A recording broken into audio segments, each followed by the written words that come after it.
Real estate agents are dropping like flies. A record number of agents are leaving our industry, and thousands more are just taking part-time jobs because there's really not that much inventory to sell. It's a shame, but what does that mean for you? You homeowners out there looking to protect yourself when you're signing any type of real estate contract. Now, this has been going on for a long time. It kind of worries me and frustrates me. Even more so in this market, as homeowners are getting pressured to make a commitment, like sign those papers, without really understanding their options. Diane Cardano-Casaccio's team leader, associate broker here for the Cardano team. I'm going to dive into this and give you some tips how to navigate in this low inventory market, because it's different, guys. 2024 is even lower than ever, so you need to review your options when you're buying and selling a home. I'm especially worried about my empty nesters. I do a lot with them, and they're getting forced into signing things or getting an iPad like shoved in front of them. They don't even know how to use an iPad. I told them to use your finger and sign the paperwork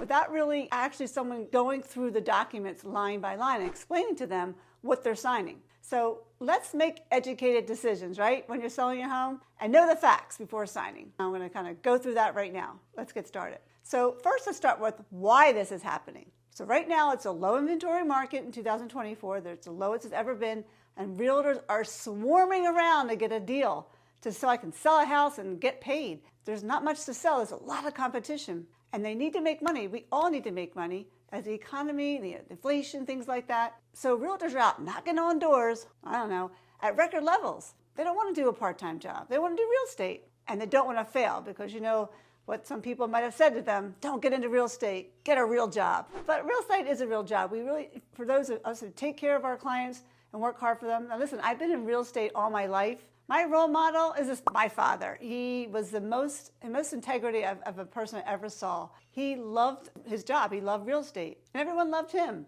He would sit with people. He took them by the hand. He showed them how he's going to build their perfect custom home. And he would stay with them all the way through the transaction. He would call them all the time, call them up after the sale. I got to learn from him to see, it was really interesting how he worked his business. And that's not the way many realtors are running their business, especially right now. I've heard some real horror stories from my followers and my clients, especially my empty nesters. They've been hit hard, I said before. That's pretty sad. It makes my stomach kind of rumble, because in any service-oriented business, and real estate is a service-oriented business, like real estate, a realtor cannot be just in business to make money, to make their car payment. They have to be in it to create clients for life. If they're not, then they're in the wrong business. No, they're not bad people. A lot of realtors and just people in general are just under pressure. And people are desperate. And sometimes judgments get clouded. But in order for your realtor to get paid, you have to sign something, right? Either some kind of listing contract, a rental agreement, buyer contract, whatever it is, so they get paid. Okay, so really watch out. I'm going to talk about 4 areas. There are probably more. Maybe there are 5 I'm going to talk about today. But the most important things to look for when you're in a real estate transaction. Okay? Number 1, understand what you're signing before you actually sign it. And have your realtor sit down with you, either on a Zoom call, if you're doing it electronically, or in person, and go over line by line. I just did that yesterday with a client, and they loved it. It's a time to bond with your client. It's a great time. You find out all about their family and what's really important to them. This is what this business is for me. It's the people and understanding their situation, and then I can help them. Only if they know that I've heard them can I help them, right? So let's take a listing contract, for example. The 4 most important things are: how long is the term of the contract? How much do I have to pay them? And what are you going to do from the day I sign to the day we go on the market? And where's the checklist from what you're going to do from the day it goes under contract to the day the home actually goes to settlement?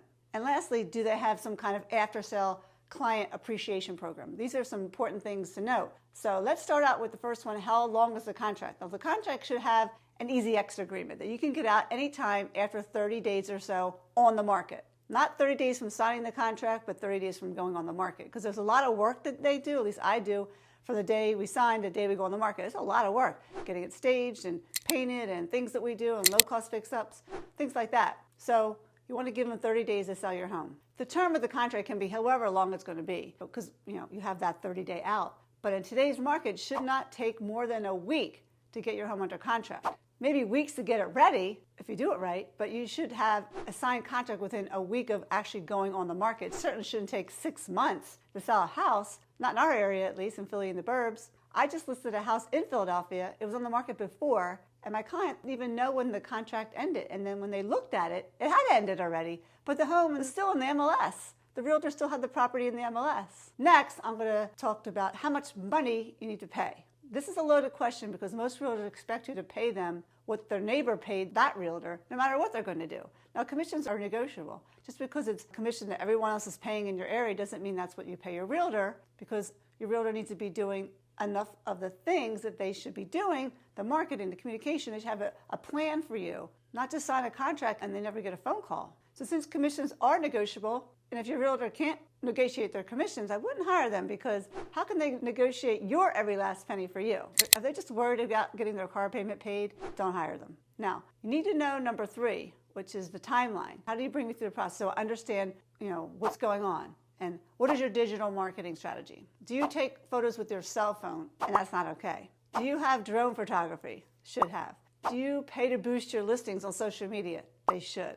Did they determine the target market for your home? They should. Do they have a coming soon site or something, or some kind of system for off-market listings? Very important. And speaking of photos, I was telling you that last listing, not only did the realtor didn't even have the listing anymore, he had pictures of another house that was much nicer, not that house. So people would come in and see, oh my God, this is not what we saw. And that's why it wasn't selling. Also, it was overpriced. And since then, we just got it all painted, and we're going back on the market in a few weeks. Make sure your listing contract, your rental agreement, your buyer's contract has an attached marketing plan to it. Exactly what they're going to do. I'm going to put in here, I'm going to put it in this thing, I'm going to do pictures, drone photography, all these things, pre-home inspection, things like that. I talked to an elderly woman the other day, and she felt something was fishy as a young man was trying to get her to sign something. He was not leaving her home. She finally had to call a friend and tell her, tell this guy to leave, and he left. And I came in the next day. I wasn't throwing paperwork in her face. Now, we're working together now. I went through the entire process. She's going to be a client for life.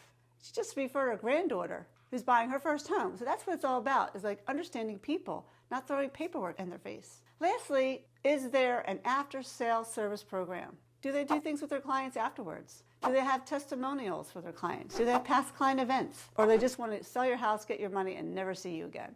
That's 90% of the realtors. Now, there's so many other things you should be asking a realtor before hiring them, and I've been asked to do a video on that, so look for that one soon. I did log in below as the questions to ask a realtor before hiring, if you want to see those and get a head start. Okay, the second tip is make sure you get a pre-home inspection. I just did a whole entire video on this. The link to that video is below. You want to uncover the good, the bad, and the ugly, with emphasis on bad and ugly. I was in this house the other day, and there was another realtor in there before me. And when I was talking about this strategy that I did, the pre-home inspection, she said the prior realtor said not to do a pre-home inspection because then you'll have to disclose things. What? Disclose? Of course you're supposed to disclose things. That's the idea. Unless you want to be in a lawsuit after the home is sold, you out and having a margarita somewhere, and 3 months later they're calling you back because something's not right. Now, I wouldn't hire that agent.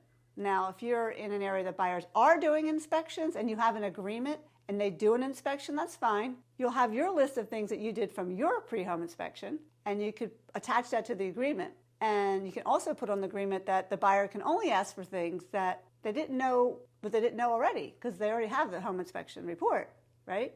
They already know some of these things. You already disclosed stuff. All the cards are on the table. So they shouldn't be asking for things they already know about. And make sure you only give the buyer 10 days to do their home inspection, because they can hold you hostage. And also the buyer can just walk away in Pennsylvania after the home inspection. They don't even have to tell you why. No reason at all. Just didn't want to buy the house anymore. So there you are, 3 weeks into it, and you're done. You have to start all over again. That's why shorter days in the agreement is really important. Third thing you want to do is get a communication schedule from your agent. How often are they going to be communicating with you? There's no reason that your agent shouldn't be talking to you at least 2 to 3 times a week. I don't care if there's nothing to say, but there's always something to say. They can give you a market update. They can give you ideas on how to get the home sold. If you're in the staging process, like before you go on the market, they should be helping you with the contract. They should be handling the contractors. They should have the list for you. They should set all the contractors up for you. They should get the cost for you for painting and things like that. They should be totally involved with getting the home on the market with you. There should be a timeline.